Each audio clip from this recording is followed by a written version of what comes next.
ओम शांति। 31/5/24 के मधुर महावाक्य हैं। मीठे बच्चे, बाप आए हैं कांटों को फूल बनाने। सबसे बड़ा कांटा है देह अभिमान, इससे ही सब विकार आते हैं, इसलिए देही अभिमानी बनो। प्रश्न है, भक्तों ने बाप के किस कर्तव्यों को न समझने के कारण सर्वव्यापी कह दिया? उत्तर है, बाप बहुरूपी है।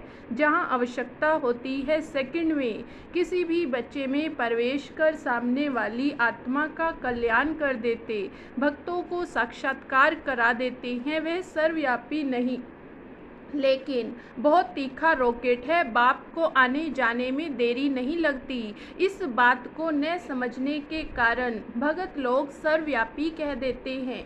ओम शांति। ये छोटा सा गुलशन हयामुन गुलशन है। बगीचे में तुम जाओ तो उसमें पुराने झाड़ भी होते हैं किस्म किस्म के।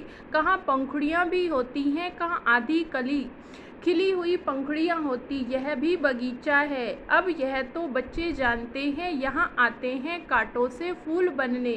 श्रीमत से हम कांटे से फूल बन रहे हैं। कांटे जंगल के हैं, फूल बगीचे में होते हैं। बगीचा है स्वर्ग, जंगल है नरक। बाप भी समझाते हैं, यह पतित कांटों का जंगल है, वह फूलों का बगीचा। फूलों का बगीचा था, वह अभी फिर कांटों का जंगल बना है। देह अभिमान है सबसे बड़ा कांटा। उसके बाद फिर सब विकार आते हैं। वहाँ तो तुम देही अभिमानी रहते हो, आत्मा में ज्ञान रहता। अभी हमारी आयु पूरी होती है। अब हम यह पुराना शरीर छोड़ दूसरा जाकर लेंगे, साक्षात्कार होता। हम गर्म महल में जाकर विराजमान होंगे, फिर पंखुड़ी बनकर पंखुड़ी से फूल बनेंगे। यह आत्मा को ज्ञान है। सृष्टि चक्र कैसे फिरता, यह ज्ञान नहीं, सिर्फ यह ज्ञान रहता है। यह शरीर पुराना है, इसको अब बदलना है। अंदर में खुशी रहती है। कलयुगी दुनिया की कोई भी रस्म आदि वहाँ होती नहीं। यहाँ होती है लोक लाज, कुल की मर्यादा। फर्क है ना? वहाँ की मर्यादा को सत्य मर्यादा कहा जाता और यहाँ है असत्य मर्यादा। सृष्टि तो है ना, बाप आते ही हैं, जबकि आसुरी संप्रदाय है, उसमें ही दैवी संप्रदाय की जब स्थापना हो जाती तब विनाश होता है। तो जरूर आसुरी संप्रदाय है, उसमें ही दैवी गुण वाली संप्रदाय स्थापन हो रही, यह भी समझाया है। योग बल से तुम्हारे जन्म जन्मांतर के पाप नष्ट होते हैं। इस जन्म में भी जो पाप किए वह भी बताने पड़े, उसमें भी खास है विकार की बात। याद में है बल, बाप है सर्वशक्तिमान, तुम जानते हो। जो सर्व का बाप है उनके साथ योग लगाने से पाप भस्म होते।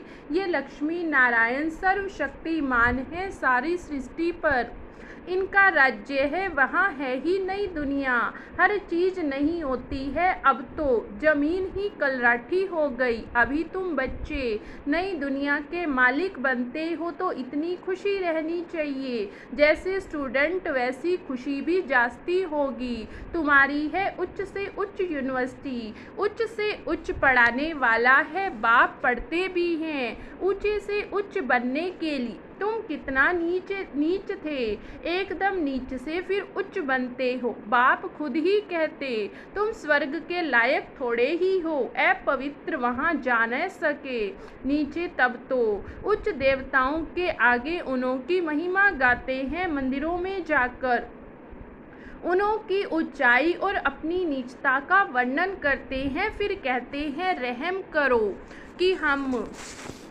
हम भी ऐसे उच्च बने। उन्हों के आगे माथा टेकते, वह भी मनुष्य परंतु उनमें दैवी गुण है। मंदिरों में जाते, उन्हों की पूजा करते हैं, हम भी उन्हों जैसा बने।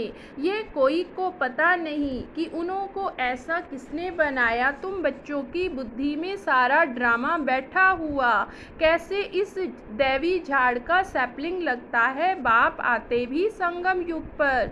यह पतित दुनिया है, इसलिए बाप को बुलाते हमको आकर पतित से पावन बनाओ।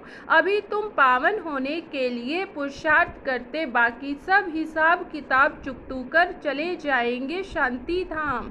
मन मनाभव का मंत्र है मुख्य जो तुमको बाप देते। गुरु लोग तो ढेर के ढेर है, कितने मंत्र देते, बाप का तो एक ही मंत्र है। बाप ने भारत में आकर मंत्र दिया जिससे तुम देवी देवता बने थे। भगवानुवाच है ना, वो लोग तो भल श्लोक आदि कहते परंतु अर्थ कुछ भी नहीं समझते। तुम अर्थ समझा सकते हो, कुंभ के मेले में जाते हो, वहाँ भी तुम सबको समझा सकते। ये पतित दुनिया नरक है, सतयुग पावन दुनिया थी जिसको स्वर्ग कहा जाता था। पतित दुनिया में कोई पावन हो न सके मनुष्य। गंगा स्नान पर पावन होने के लिए जाते क्योंकि समझते शरीर को ही पावन बनाना है। आत्मा तो सदैव पावन ही है, आत्मा सो परमात्मा कह देते।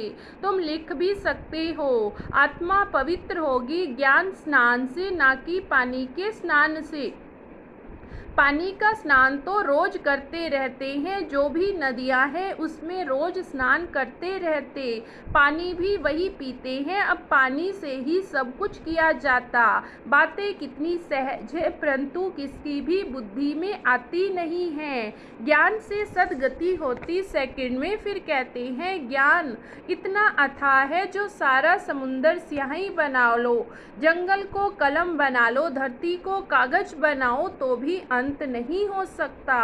बाप तो भिन्न भिन्न पॉइंट्स तो रोज समझाते रहते हैं। बाप कहते आज तुमको बहुत गुह्य बातें सुनाता हूँ। बच्चे कहते पहले क्यों नहीं सुनाया? अरे पहले कैसे सुनाएंगे, कहानी शुरू से लेकर नंबर वार सुनाएंगे, पिछाड़ी का पार्ट पहले कैसे सुना सकेंगे?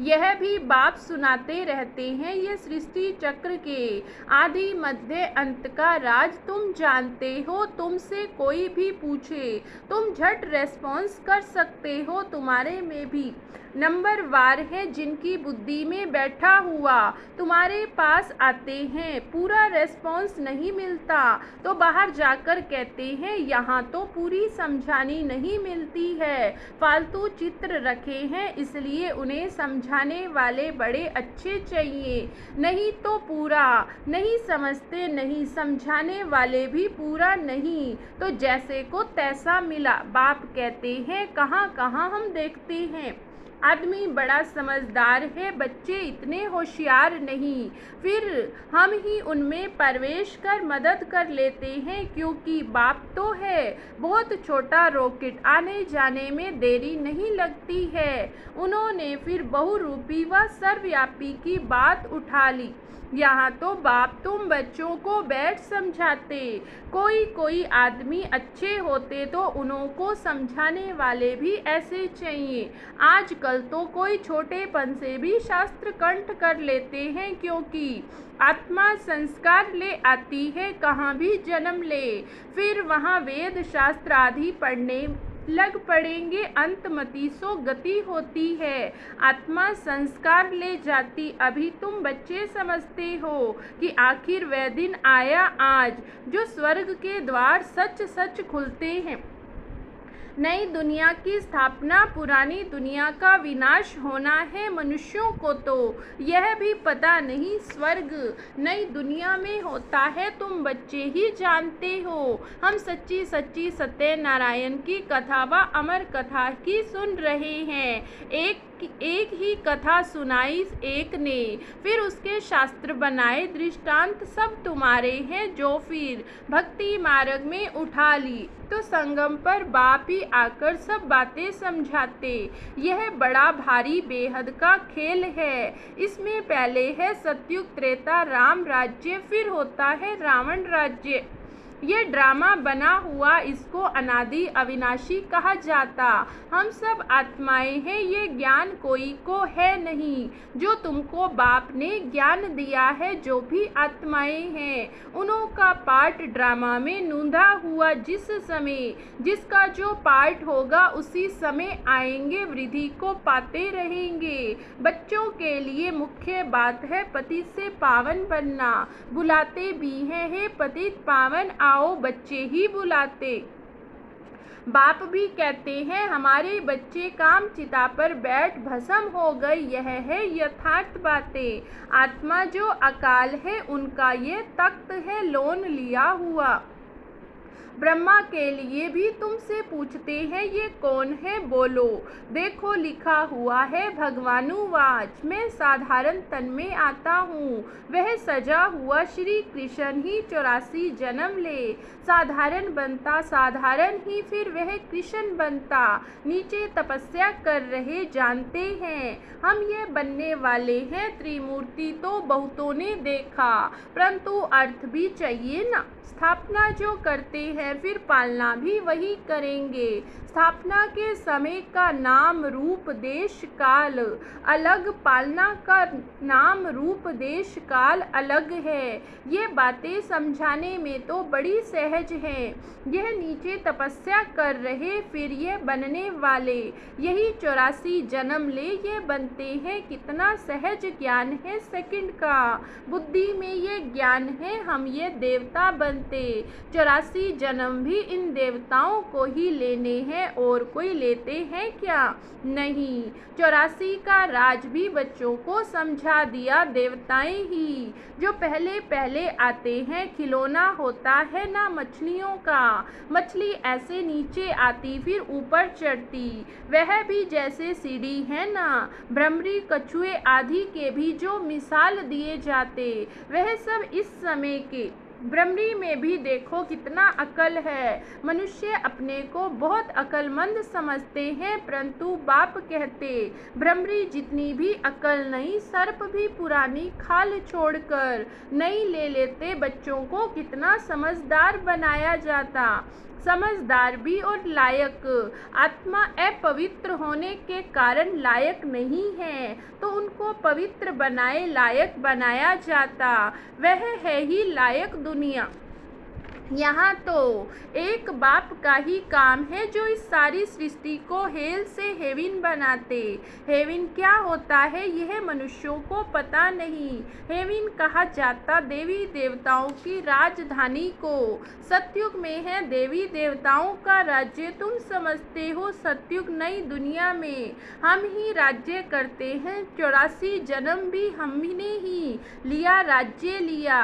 रावण मत से राज्य गवाया था। अब फिर ऊपर चढ़ने के लिए तुमको राम मत मिलती, गिरने लिए नहीं मिलती। समझाते तो बहुत अच्छी तरह से, परंतु भक्ति मार्ग की बुद्धि बड़ी मुश्किल चेंज होती है। भक्ति मार्ग का शो बहुत है, वह दलदल है, एकदम गले तक उसमें डूब पड़ते।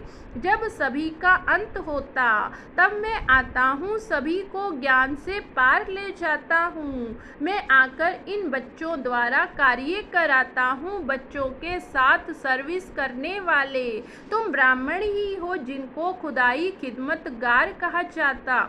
यह सबसे अच्छे से अच्छी खिदमत है। बच्चों को श्रीमत मिलती है, ऐसे ऐसे करो, फिर उनसे छाट कर निकालेंगे। यह भी नई बात नहीं। कल्प पहले भी जितने देवी देवता निकले थे वही निकलेंगे। ड्रामा में नोंद है, तुमको सिर्फ पैगाम पहुंचाना है, बहुत सहज। तुम जानते हो भगवान आते ही कल्प के संगम युग पर, जबकि भक्ति फुल फोर्स में है। बाप आकर सबको ले जाते हैं तुम पर। अभी बृहस्पति की दशा है, सब स्वर्ग में जाते, फिर पढ़ाई में नंबर वार होते। कोई पर मंगल की दशा, कोई पर राहु की दशा बैठती है। अच्छा मीठे मीठे सिगिलधे बच्चों प्रति माता पिता बाप दादा का याद प्यार और गुड मॉर्निंग। रूहानी बाप की रूहानी बच्चों को नमस्ते। धारणा के लिए मुख्य सार। लायक और समझदार बनने के लिए पवित्र बनना है सारी दुनिया को।